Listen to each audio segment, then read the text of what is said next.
न्यूराज coaching classes के इस YouTube channel पे मैं आप सभी का इस्तकबाल करता हूँ।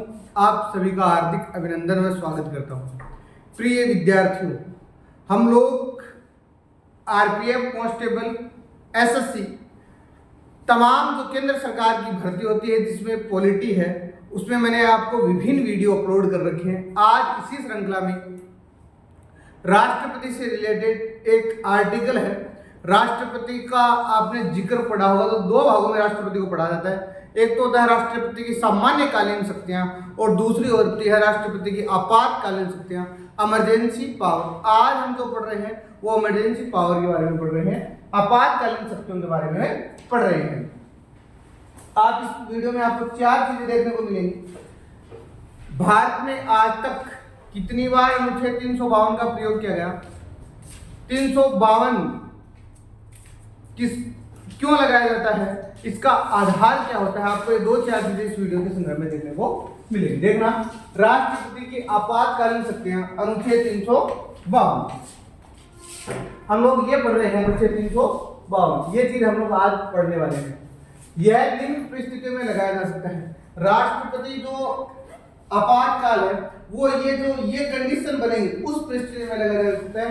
पहली है विदेशी आक्रमण होगा। अगर भारत के ऊपर किसी विदेशी हमला होगा, उदाहरण के लिए अगर चीन ने हमारे ऊपर हमला कर दिया, उस परिस्थिति में भारत का राष्ट्रपति है वो मंत्रिपरिषद की लिखित सिफारिश के आधार पर क्या लगा सकता है? राष्ट्रपति शासन लगा सकता है। पहली कंडीशन हो गई है।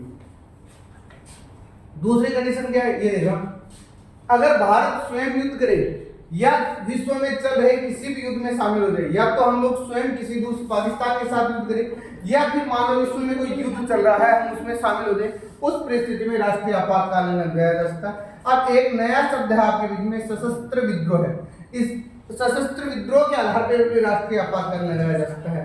अब आपके दिमाग में आना चाहिए, गुरुजी आप यहाँ सशस्त्र विद्रोह न लिखकर आंतरिक अशांति लिख दे, तो इसका भी मैं बताता हूँ मैं आंतरिक अशांति क्यों नहीं लिखा, इसके बारे में आपको आगे बता रहा हूँ। वीडियो देखना ध्यान से।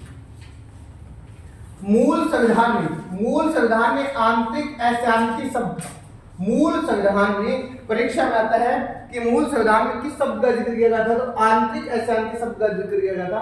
और उसके बाद में वहां नया शब्द जोड़ा गया, उसका नाम है सशस्त्र विद्रोह। तो परीक्षा में आपसे इस प्रकार का भी प्रश्न बन सकता है कि आंतरिक अशांति शब्द को हटाकर सशस्त्र विद्रोह किस संविधान संशोधन के माध्यम से जोड़ा गया?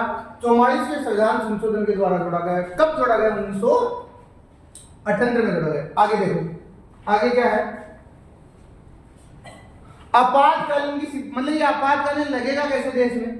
राष्ट्रीय आपातकालीन की घोषणा राष्ट्रपति के द्वारा की जाती है, लेकिन राष्ट्रपति को मंत्रिपरिषद लिखित सिफारिश करता है। परीक्षा में बहुत बार परीक्षा में प्रश्न आया है कि मूल संविधान में मंत्रिमंडल शब्द था क्या? पहले यह मंत्रिपरिषद शब्द हुआ करता था और अब 44वें संविधान संशोधन 1998 के द्वारा यह नया शब्द सर्जित किया गया, उसका नाम है मंत्रिमंडल। आगे देखो विद्यार्थी, यह 352 आज तक कितनी बार लग चुका है? 3 बार लग चुका है। कब 1962 में लगा, चीन द्वारा आक्रमण में, मतलब चीन अपने ऊपर अटैक करता है, ये पंचशील समझौते को नहीं मानता है। और उस समय प्रधानमंत्री कौन थे? पंडित जवाहरलाल नेहरू थे। राष्ट्रपति कौन थे? राधाकृष्ण नाम के आदमी वहां थे। 1971 में लगा, पाकिस्तान की वजह से लगा। उस समय प्रधानमंत्री कौन थे? इंदिरा गांधी थी। राष्ट्रपति कौन थे? वीवी गिरी नाम के व्यक्ति थे। और 1975 में लगा आंतरिक अशांति के आधार पर। उस समय प्रधानमंत्री कौन थी? इंदिरा गांधी थी। और राष्ट्रपति कौन थे? फखरुद्दीन अली अहमद थी। आपको प्रिय विद्यार्थी वीडियो कैसा लगा मुझे कमेंट करके जरूर बताने का प्रयास करना।